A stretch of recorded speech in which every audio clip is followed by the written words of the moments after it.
सीते राम कथा हृदयम्। स्वामी,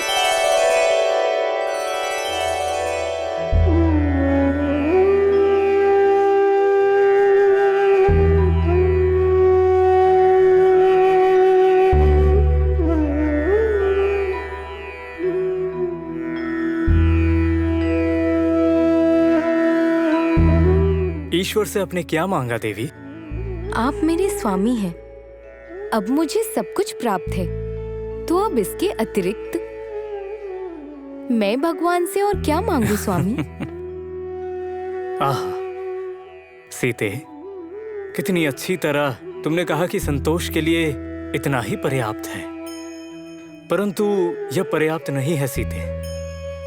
संतुष्ट होने के लिए ये मात्र एक मार्ग है। जब ये नहीं रहता तो संकट और आपदा भी आन पड़ती है। अर्थात? जो व्यक्ति नरम बिस्तर पर सोने का आदी हो, उसे कांटों और पत्थरों पर चलने पर कष्ट होता है। मन को आनंदित करना इतना सरल नहीं है स्वामी। समाधान की भावना, सुख संपत्ति और पति धर्म के साथ रहते हुए कष्ट का सामना करने का कोई कारण ही नहीं है। ये तुम्हारा विश्वास है, ये तुम्हारा एक गुण है। प्रशंसा मत कीजिए स्वामी। आपकी अर्धांगिनी के रूप में आपके सुख दुख में जीवन व्यतीत करना, आपके साथ अपने जीवन को सार्थक करना ही मेरा धर्म है। हाँ सीते, पत्नी होने के नाते तुम तुम्हारे धर्म का पालन करो और पति होकर मैं अपने धर्म का पालन करता हूँ। ऐसे ही हर कोई लोग धर्म के नियमों का पालन करे तो पूरे संसार का ही कल्याण हो सकता है। पतिव्रता धर्म के अलावा मुझे और कोई धर्म समझ नहीं आता स्वामी। देवी, धर्म माता पिता जैसा होता है, गुरु देवता जैसा होता है। धर्म का उल्लंघन करना महापाप है। उसमें भी सिंहासन पर विराजमान महाराज को भी धर्म का पालन करना चाहिए, ये उनका कर्तव्य है। धर्म का ध्वज लहराते हुए भजन धर्म के प्रजाओं को मार्ग पर चलना चाहिए। आपके पिताश्री महाराज दशरथ की महानता की प्रजा नित्य ही प्रशंसा करती है। सीते, आपके पिता जनक महाराज कुछ कम है क्या? हमारे वंश में आए हुए सारे महाराज धर्म का उल्लंघन न करते हुए, अन्याय से लड़ते हुए, धर्म का ध्वजा लहराते हुए निरंतर आगे बढ़ते रहे हैं और आगे भी बढ़ेंगे। इस बात में संदेह नहीं है स्वामी। आपके जैसे सद्गुणों वाले पुत्र के होते हुए महाराज दशरथ का धर्म साम्राज्य इतने वर्षों से शाश्वत रूप से चलते रहा है। देवी, धर्म का पालन करना इतना सरल नहीं है। देखो, इस जलते हुए दीपक को देखो। देख रही हो सीते? देख सकती हूँ स्वामी। ये दीपक स्वयं जलते हुए प्रकाश दे रहा है। स्वयं का दर्द इसके लिए महत्वपूर्ण नहीं है, प्रकाश देना ही इसके लिए महत्वपूर्ण है। ये आवश्यक है। धर्माधिकारी राजाओं को धर्म कर्म के मार्ग पर ही चलना चाहिए। स्वामी, ये धर्मनिष्ठा केवल राजा का कर्तव्य है या सभी लोगों को करना चाहिए? सभी में होना चाहिए सीते। मंत्रा की प्यारी महारानी कैकेयी।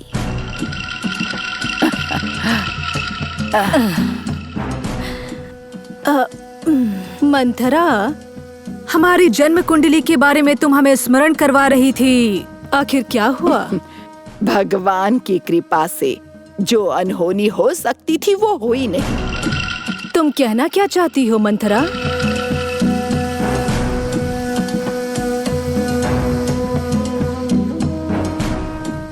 यदि आप मेरी बात नहीं सुनती हैं, तो आप इस कहावत का अर्थ कैसे समझ सकती हैं भला?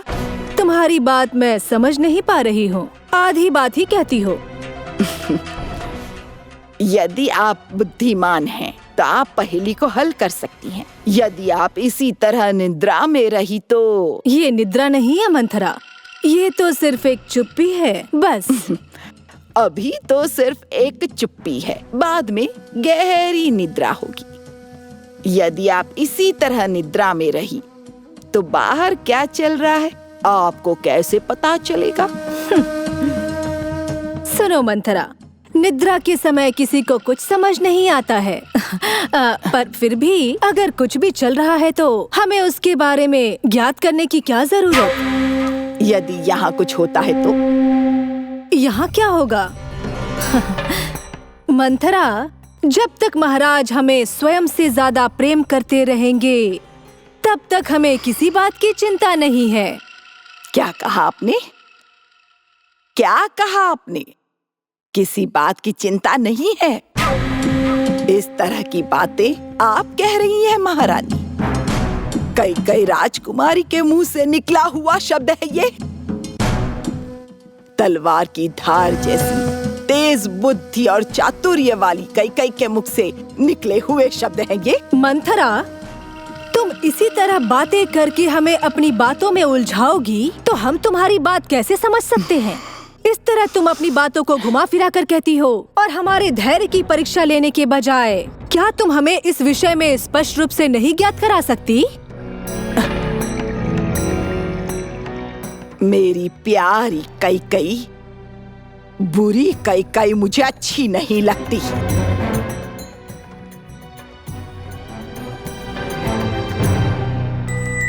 हमसे पहेलियां बुझाना बंद करो और बताओ आखिर कहना क्या चाहती हो मंथरा?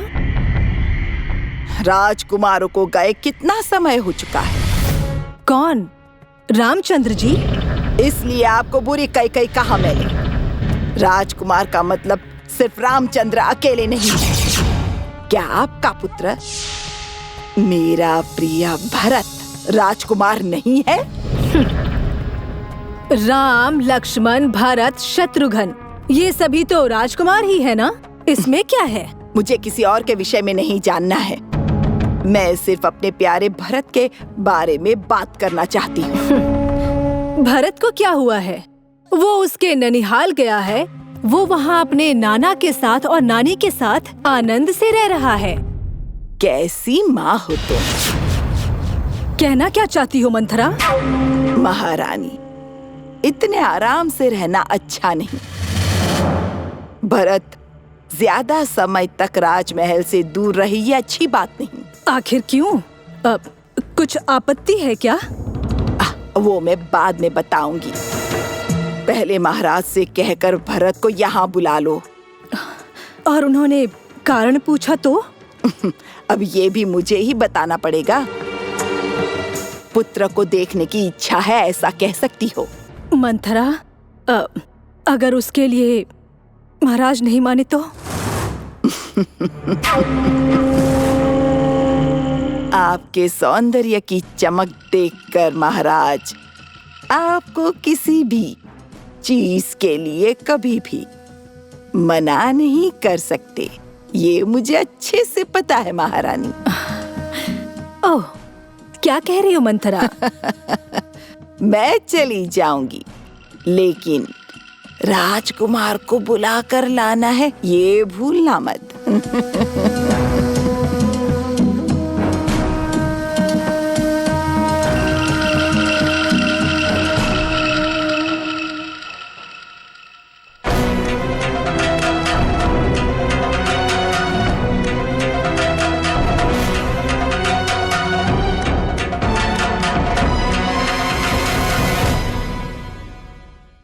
सीते राम कथा हृदयं